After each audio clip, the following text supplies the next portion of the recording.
Video like जरूर कर लीजिए और ऐसे वीडियो लगातार फ्री में पाने के लिए चैनल को तुरंत सब्सक्राइब कर लीजिए और बेल आइकन को जरूर टैप कर लीजिए ताकि आगे भी सारे वीडियो आपको मिलते रहे। यूट्यूब में फॉलो करते हैं तो प्लीज ये वाला फ्री टेलीग्राम चैनल जरूर ज्वाइन कर लीजिएगा। सारे नोटिफिकेशन सारे अपडेट यहीं पे आते हैं, ध्यान रखिए।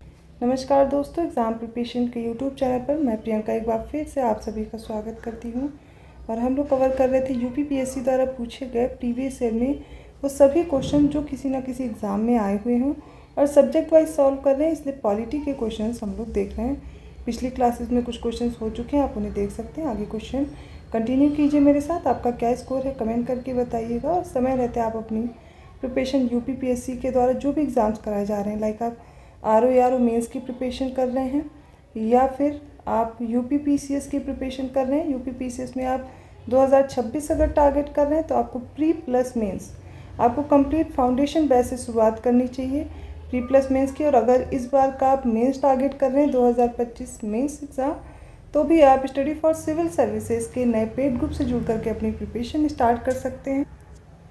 स्टडी फॉर सिविल सर्विसेज आपको जो सिलेक्शन मटेरियल प्रोवाइड कराता है वो लेटेस्ट अपडेटेड और रिवाइज्ड होता है, जहाँ से आप देखेंगे अभी जो पिछला पेपर हुआ यूपीपीसीएस प्रीलिम्स का 134 क्वेश्चन डायरेक्टली पूछे गए थे स्टडी फॉर सिविल सर्विसेज के नोट से या फिर टेस्ट सीरीज से, पेड क्विज से। ये आप प्रूफ भी देख सकते हैं। और इसके साथ ही अगर आप यूपीपीसीएस मेंस की प्रिपरेशन करना चाहते हैं तो आपके सामने ये पेड ग्रुप दिए गए हैं, जिसमें आप स्टडी मटेरियल और उसके साथ साथ डाउट ग्रुप जो है उसको ज्वाइन करके प्रिपरेशन स्टार्ट कर सकते हैं। जनरल हिंदी के लिए स्टडी मटेरियल मिल जाएगा फीडबैक के साथ। और इसके अलावा 90 डेज़ की आंसर राइटिंग प्रैक्टिस कराई जा रही है, वो भी आपके सामने ये कोर्स दिए गए हैं। इन सभी कोर्सेज को ज्वाइन करने के लिए आप व्हाट्सएप ग्रुप या फिर कॉल के थ्रू अपनी जानकारी ले करके कोर्सेज ज्वाइन कर सकते हैं। साथ ही जो स्टूडेंट्स अगले एग्ज़ाम को टारगेट करें, जैसे कि 2026 का एग्ज़ाम आपका होना है, तो आप फाउंडेशन कोर्स से जुड़ सकते हैं। यूपीपीसीएस प्रीलिम्स का फाउंडेशन बैच अवेलेबल हो चुका है, अभी से तैयारी शुरू कर दीजिए। देखिए फुल पेड ग्रुप है विदाउट क्लियरेंस, 9000 फी पे करना है आपको। इसको पे करने के बाद आपको टेस्ट सीरीज़ और जो भी सीसेट के नोट्स हैं, कंपाइलेशन है, लिस्टिंग्स है, डेली मंथली करंट अफेयर, सबका सब कुछ इसमें मिल जाएगा विद डाउट क्लियरेंस। अगर आप चाहते हैं डाउट क्लियरेंस नहीं करना है, आपको सिर्फ स्टडी मटेरियल चाहिए, 6500 पे करना है और आप टेस्ट सीरीज़ नहीं लेना चाहते, सिर्फ स्टडी मटेरियल आपको 4000 में मिल जाएगा। टेस्ट सीरीज़ के लिए भी अलग से आप सिर्फ टेस्ट सीरीज़ ज्वाइन कर सकते हैं या फिर पेड क्विज भी ज्वाइन कर सकते हैं। करंट अफेयर को जिनको प्रॉब्लम हो रही है, सिर्फ करंट अफेयर आपकी नहीं कंप्लीट हो पा रही, तो करंट अफेयर के लिए भी मात्र 2000 में आप करंट अफेयर्स प्रिपेयर कर सकते हैं। बीईओ का भी नया कोर्स लॉन्च हो चुका है, आप यहाँ से तैयारी कर सकते हैं। अगर आप चाहते हैं सिलेक्शन इसी बार हो आपका और इधर उधर आपका टाइम वेस्ट नहीं हो, पहली बार में सिलेक्शन लेना है, तो बस बिना कुछ सोचे समझे आपको स्टडी फॉर सिविल सर्विसेज से प्रिपरेशन स्टार्ट कर देनी चाहिए, क्योंकि यहाँ पर लेटेस्ट ट्रेंड पैटर्न और सिलेक्शन की तैयारी कराई जा रही है। अभी तक यूपीपीएससी के जो भी एग्ज़ाम्स उठा करके देख लीजिए, सबसे ज़्यादा प्रश्न स्टडी फॉर सिविल सर्विसेज से ही पूछे जाते हैं। सिलेक्शन के लिए आपके लिए काफ़ी प्रश्न वहाँ पर होते हैं, जैसे कि आपको जो प्रैक्टिस कराई जा रही है वो भी मोस्ट एक्सपेक्टेड क्वेश्चंस होते हैं। तो ज़्यादा जानकारी के लिए नंबर्स मैंने प्रोवाइड कर दिया, आप इन पर कॉन्टैक्ट करके जानकारी ले सकते हैं। चलिए आज की क्लास स्टार्ट करते हैं। देखिए आप लोग का आरओ का जो मेंस एग्ज़ाम है उसकी तो डेट आ ही चुकी है, तो ये जो जीएस की क्लास है उसके लिए हेल्पफुल है और उसके लिए कंप्लीट कोर्स भी ज्वाइन कर लीजिए। ठीक है, एग्ज़ाम ओरिएंटेड कंटेंट आपको मिल जाएगा, आंसर राइटिंग भी ऐसे की सीख लेंगे, कन्वेंशनल हिंदी और जीएस तो आप देख ही रहे हैं कि कैसा पेपर आया था, कोई भी पैटर्न हो सकता है, कैसा भी चेंजेस हो सकते हैं, तो सभी के लिए आपको तैयार रहना पड़ेगा। पेपर फैक्चुअल हो कॉन्सेप्चुअल, आपको उसको क्वालिफाई करना होगा। देखिए अब आगे जो हम बढ़ने जा रहे हैं, हम राष्ट्रपति के बारे में पढ़ रहे हैं इन क्वेश्चंस में। मैं एक बार आर्टिकल्स आपको रिवाइज करा दे रही हूँ, जहाँ से आपसे प्रश्न पूछे जा सकते हैं। सबसे पहले हम आर्टिकल देखते हैं राष्ट्रपति का कौन सा है, तो शुरू होता है आर्टिकल प्रेसिडेंट का 52। तो 52 में क्या कहा गया है कि भारत का एक राष्ट्रपति होगा। मैं बोलती जा रही हूँ, अगर आप रिवाइज कर सकते हैं मेरे साथ तो करते रहिए। 53 से बहुत बार क्वेश्चन पूछा गया और वो है कि देश की कार्यपालिका शक्ति राष्ट्रपति में निहित होगी, जिसका प्रयोग राष्ट्रपति स्वयं या फिर जो अपने अधीनस्थ अधिकारी हैं उनके माध्यम से करेगा। तो कार्यपालिका शक्ति राष्ट्रपति में निहित है, किस आर्टिकल में बोला गया 53 में। आर्टिकल 54 में क्या है, तो आर्टिकल 54 में निर्वाचक मंडल है राष्ट्रपति का, कि कौन कौन शामिल है या कौन कौन शामिल नहीं है, उनका जो निर्वाचन होता है। लेकिन निर्वाचन की विधि क्या होगी ये आर्टिकल 55 में आ जाएगा। ठीक, यहाँ तक याद हो गया। आर्टिकल 55 तक आगे बढ़ते हैं। अब इसके बाद जब आगे बढ़ेंगे तो आर्टिकल हमारे पास 56 है, इसमें राष्ट्रपति का कार्यकाल है। 56 के बाद अगर हमारे यहाँ का राष्ट्रपति फिर से पुनर्निर्वाचित होगा तो उसके लिए क्या योग्यता है, तो पुनर्निर्वाचन के लिए आर्टिकल 57 है। 57 के बाद 58 और 59 याद करना है। राष्ट्रपति के पद के लिए योग्यता क्या होगी, आर्टिकल 58 में है। 59 में क्या है, तो राष्ट्रपति पद की शर्तें क्या क्या होंगी, अगर किसी को राष्ट्रपति बनना है तो उस पद के लिए क्या शर्तें, आर्टिकल 59 में है।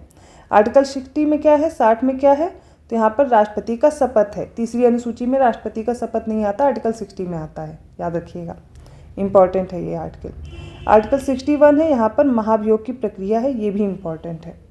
61 तक ये आर्टिकल्स हो गए। 62 में क्या दिया गया है कि राष्ट्रपति मतलब कार्यवाहक राष्ट्रपति का जो कार्यकाल है वो क्या होगा, राष्ट्रपति का कार्यकाल अगर पूर्ण हो जाता है या फिर कब तक चुनाव करा लिया जाता है, तो ये उनके बारे में दिया गया है। इसके बाद एक दो और आर्टिकल्स आपको याद रखने हैं, जैसे कि आर्टिकल 71 है। यहाँ पर क्या दिया गया है, तो देखिए अगर कोई निर्वाचन में कुछ भी विवाद हो जाता है तो उसके संबंध में सर्वोच्च न्यायालय का निर्णय अंतिम होगा, ऐसा इसमें कहा गया है। नेक्स्ट आर्टिकल 72 जिसमें राष्ट्रपति का क्षमादान है, और आर्टिकल 123 याद रखिएगा जो कि अध्यादेश से रिलेटेड है। 74 भी इसके बाद इंपॉर्टेंट हो जाता है कि राष्ट्रपति मंत्रिपरिषद की सलाह पर कार्य करेगा, ऐसा कहा गया है और उनसे सलाह ले सकता है। 77 में कहा गया है कि देश के समस्त कार्य राष्ट्रपति के नाम पर होंगे। आर्टिकल 78 में कहा गया है कि राष्ट्रपति संघ से संबंधित प्रशासनिक या विधायी सूचनाएं किससे मांग सकते हैं, प्रधानमंत्री से मांग सकते हैं। आर्टिकल 18 में दिया गया 80 वाला एक आर्टिकल है राष्ट्रपति से रिलेटेड, जिसमें 12 सदस्यों का मनोनयन करते हैं राज्यसभा में। लोकसभा का सत्रावसान करना है, विघटन करना है और सत्र आहूत करना है, ये तीनों काम कौन करता है, प्रेसिडेंट करते हैं, याद रखिएगा आर्टिकल 85 के तहत। आर्टिकल 87 याद रखिएगा कि राष्ट्रपति प्रत्येक वर्ष का जो प्रथम सत्र है उसकी बैठक में लोकसभा के चुनाव के बाद में भी पहली बैठक में संयुक्त रूप से भी अभिभाषण देते हैं, हम लोगों ने पिछला क्वेश्चन भी देखा था, ठीक है। तो ये कुछ आर्टिकल्स हैं जो इंपॉर्टेंट है, जहाँ से प्रश्न पूछे जा सकते हैं। राष्ट्रपति से रिलेटेड इतने ही आर्टिकल हैं, अगर आप इतने तैयार कर लेंगे तो आपके क्वेश्चन इतने में हो जाएंगे, ठीक है। चलिए आगे प्रश्न पे अपने बढ़ते हैं। ये रिवीजन आई होप आपको बेटर लगा होगा, इसको एक जगह लिख लीजिएगा। तो क्वेश्चन ध्यान से देखिए, निम्नलिखित में से किनकी नियुक्ति भारत के राष्ट्रपति द्वारा की जाती है, वित्त आयोग के अध्यक्ष, योजना आयोग के उपाध्यक्ष, संघ राज्य क्षेत्र के मुख्यमंत्री। इसका करेक्ट आंसर क्या होगा, इसका राइट आंसर हो जाएगा ऑप्शन सी, पहला और तीसरा करेक्ट है। वित्त आयोग के अध्यक्ष का और संघ राज्य क्षेत्र के मुख्यमंत्री का जो नियुक्ति है वो किसके द्वारा की जाती है, भारत के राष्ट्रपति के द्वारा। योजना आयोग जो कि अब नीति आयोग हो गया, इसके उपाध्यक्ष की नियुक्ति कौन करते हैं, अध्यक्ष करते हैं जो कि प्रधानमंत्री होते हैं। नेक्स्ट है, निम्नलिखित में से राष्ट्रपति की नियुक्ति किसकी नियुक्ति करता है, महान्यायवादी का, नियंत्रक महालेखा परीक्षक, एक राज्य के राज्यपाल का, या उपरोक्त सभी। तो देखिए भारत के महान्यायवादी की नियुक्ति कौन करेगा, राष्ट्रपति करेंगे। नियंत्रक और महालेखा परीक्षक की भी, राज्यपाल की भी नियुक्ति राष्ट्रपति करते हैं, ऑप्शन डी करेक्ट होगा। इनमें से किसकी नियुक्ति नहीं करते हैं पूछा गया, उपराष्ट्रपति, प्रधानमंत्री, राज्यपाल, मुख्य निर्वाचन आयुक्त। तो आपको पता होगा जिस प्रकार राष्ट्रपति का निर्वाचन होता है ठीक उसी प्रकार उपराष्ट्रपति का भी निर्वाचन होता है, उनको नियुक्त नहीं किया जाता राष्ट्रपति के द्वारा। इसके अलावा प्रधानमंत्री, राज्यपाल और मुख्य निर्वाचन आयुक्त, इन सभी को नियुक्त किया जाता है राष्ट्रपति के द्वारा। अगला प्रश्न है, संविधान असाधारण परिस्थितियों में राष्ट्रपति को राज्यपाल के कृत्यों के निर्वहन हेतु बंद कर सकता है। आर्टिकल 160 में कहा गया, 162 में, 165 में या 310 में। देखिए आर्टिकल 310 में ऐसा प्रावधान किया गया है कि अगर कोई असाधारण परिस्थिति है तो राष्ट्रपति को राज्यपाल के कृत्यों के निर्वहन का बंद किया गया है। बढ़ते हैं अगले प्रश्न की ओर। भारतीय संविधान का कौन सा अनुच्छेद राष्ट्रपति को उच्चतम न्यायालय से परामर्श करने की शक्ति प्रदान करता है, 129, 132, 143, 32।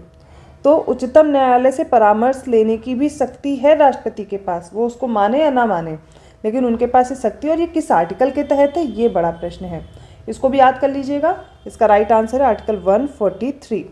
321 क्वेश्चन है, भारत के राष्ट्रपति की शक्तियों के बारे में निम्नांकित में से कौन एक सही नहीं है। राष्ट्रपति को सर्वोच्च न्यायालय से परामर्श करने का स्वीकार करना चाहिए, मतलब के परामर्श को स्वीकार करना चाहिए। आपातकालीन शक्तियाँ, राज्यों में राष्ट्रपति शासन को आगे बढ़ाने की शक्ति, या राष्ट्रपति सर्वोच्च न्यायालय के परामर्श को स्वीकार अथवा अस्वीकार कर सकता है। तो राष्ट्रपति की शक्तियों के बारे में कौन सा सही नहीं है ये पूछा गया है, और कौन से सही है वो 3 ऑप्शंस हो जाएंगे। तो राष्ट्रपति अभी आपने देखा 143 के तहत सर्वोच्च न्यायालय से परामर्श ले सकता है। अब उसको परामर्श को स्वीकार करना चाहिए, ये गलत है, वो स्वीकार भी कर सकते हैं, अस्वीकार भी कर सकते हैं, वो उन पर डिपेंड है। उनके पास आपातकालीन शक्तियाँ हैं, राज्यों में राष्ट्रपति शासन आगे बढ़ाने की भी शक्ति है और सर्वोच्च न्यायालय के परामर्श को स्वीकार अथवा अस्वीकार करने की भी शक्ति है। कौन सी शक्ति नहीं है? तो ऑप्शन ए करेक्ट हो जाएगा। अगला प्रश्न है, राष्ट्रपति की क्षमा आदि की शक्ति एक विधायी शक्ति है, न्यायिक है, कार्यपालिका शक्ति या इनमें से कोई नहीं है? तो देखिए ये एक न्यायिक शक्ति, उनकी क्षमादान न्यायिक शक्ति हो जाएगी। अगला प्रश्न देखिए जो कि दिया गया है, निम्नांकित में से किस प्रकार के प्राधिकार भारत के राष्ट्रपति को प्राप्त है? वास्तविक और लोकप्रिय, औपचारिक और विधिक, राजनीतिक और नाम मात्र, संवैधानिक और नाम मात्र। इसका राइट आंसर देखिए क्या होगा। ठीक है, तो देखिए औपचारिक और विधिक है पहली चीज़, राजनीतिक और नाम मात्र की शक्ति है। ये 2 और 3 यहाँ पर करेक्ट हो जाएगा। क्वेश्चन अच्छा है, थोड़ा ध्यान से पढ़िएगा। नेक्स्ट क्वेश्चन, कौन सा निम्न में से कौन सा संवैधानिक विशेषाधिकार राष्ट्रपति का नहीं है? साधारण बिल को पुनर्विचार के लिए लौटाना, वित्तीय बिल को पुनर्विचार हेतु लौटाना, लोकसभा को भंग करना, प्रधानमंत्री की नियुक्ति करना। संवैधानिक विशेषाधिकार राष्ट्रपति का इनमें से कौन सा नहीं है? इसका सही उत्तर देखिए, तो वित्तीय बिल को पुनर्विचार के लिए लौटाना ये संवैधानिक विशेषाधिकार नहीं है। इसके अलावा साधारण बिल को अगर पुनर्विचार के लिए लौटाते हैं, ये इनका संवैधानिक विशेषाधिकार है। लोकसभा को भंग करने का अधिकार, प्रधानमंत्री की नियुक्ति करना भी इनका संवैधानिक विशेषाधिकार है। वित्तीय बिल ये वापस नहीं कर सकते हैं। नेक्स्ट देखिए, नीचे 2 वक्तव्य दिए गए हैं, राष्ट्रपति संसद का भाग है क्योंकि संसद के दोनों सदनों द्वारा पारित विधेयक बिना राष्ट्रपति की स्वीकृति के कानून नहीं बन सकता है। तो दोनों कथन सही है, सही व्याख्या भी हो रही है। इसमें बताया भी गया है कि जो संसद है वो राष्ट्रपति, लोकसभा और राज्यसभा से मिलकर के बनेगी और कोई भी कानून हो जब तक राष्ट्रपति उस पर अपनी स्वीकृति नहीं दे देते वो कानून नहीं बनेगा, कोई भी विधेयक कानून नहीं बनेगा। और राइट आंसर ऑप्शन ए हो जाएगा। आर और ए दोनों सही है और सही स्पष्टीकरण भी है। नेक्स्ट है, रक्षा बलों का सर्वोच्च कमांडर राष्ट्रपति में निहित है और क्योंकि प्रधान सेनापति की हैसियत से वे राष्ट्रपति की शक्तियाँ विधायी नियंत्रण से स्वतंत्र हैं। इनमें देखिए कौन सा सही होगा। तो रक्षा बलों का सर्वोच्च कमांडर कौन होता है? राष्ट्रपति होता है और प्रधान सेनापति की हैसियत से राष्ट्रपति की शक्तियाँ विधायी नियंत्रण से स्वतंत्र है। ये गलत है, तो ए सही है और आर गलत हो जाएगा। अगला प्रश्न देखिए, भारत के चौथे राष्ट्रपति कौन थे? जितने भी राष्ट्रपति हुए सभी का क्रम याद कर लीजिए। अब ऐसे ही प्रश्न बनते हैं, ये ऐसे नहीं है मैच करने को आ जाएगा बीच बीच से, वो भी क्रोनोलॉजिकल ऑर्डर के साथ साथ आपको ये भी पता होना चाहिए। वीवी गिरी थे, डॉक्टर एस राधाकृष्णन थे, जाकिर हुसैन थे, फखरुद्दीन अली अहमद थे। तो फोर्थ कौन थे? वीवी गिरी थे। श्री वीवी गिरी को याद रखेंगे। सर्वसम्मति से निर्वाचित भारत के राष्ट्रपति कौन थे? ऐसा पूछा गया है। इसमें एस राधाकृष्णन दिए गए हैं, वीवी गिरी, एन संजीव रेड्डी या गानी जैल सिंह। इसका राइट आंसर होगा सर्वसम्मति से भारत के राष्ट्रपति निर्वाचित हुए थे, एन संजीव रेड्डी का नाम याद रखेंगे। भारतीय राष्ट्रपति के सर्वसम्मति से चुने जाने तक अभी तक एकमात्र उदाहरण कौन है?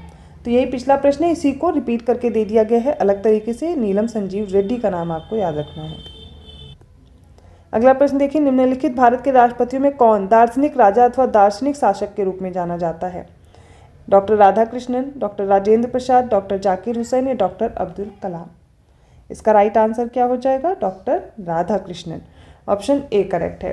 तो यहाँ पर देखिए पॉलिटी के हमने क्वेश्चन किए हैं और कुछ मैंने आपको रिवाइज भी कराया है टॉपिक, उनको भी करते रहिए। आपको किसी में डाउट है आप बताइएगा, क्वेश्चन के साथ साथ मैं वो भी इंक्लूड कर लूँगी जिससे कि आपको आर्टिकल्स याद होते रहें, बीच बीच में रिवीजन भी हम लोग इसमें लेते रहेंगे। ठीक है, तो ये क्लास कैसी लगी कमेंट करके ज़रूर बताइएगा। वीडियो अच्छा लगा तो लाइक करना मत भूलिए। चैनल को अभी तक सब्सक्राइब नहीं किया है कर लीजिए। और आर.ओ. यूपीपीसीएस से किसी भी एग्ज़ाम को टारगेट कर रहे हैं, आपका मेन मोटिव क्या है? आपको एग्ज़ाम क्वालिफाई करना है। एग्ज़ाम क्वालिफाई करना है तो आपके पास एग्ज़ाम ओरिएंटेड कंटेंट होना चाहिए जो कि आपको एग्ज़ाम में सिलेक्शन भी दिला सके। अब सिलेक्शन के लिए तो आपको थोड़ी सी मेहनत करनी पड़ेगी। कोर्स लीजिए स्टडी फॉर सिविल सर्विसेज से और टाइम दीजिए अच्छे से। जो पढ़ाया जा रहा है सिर्फ उतना कंप्लीट कीजिए और आपका एग्ज़ाम क्वालिफाई हो जाएगा। धन्यवाद।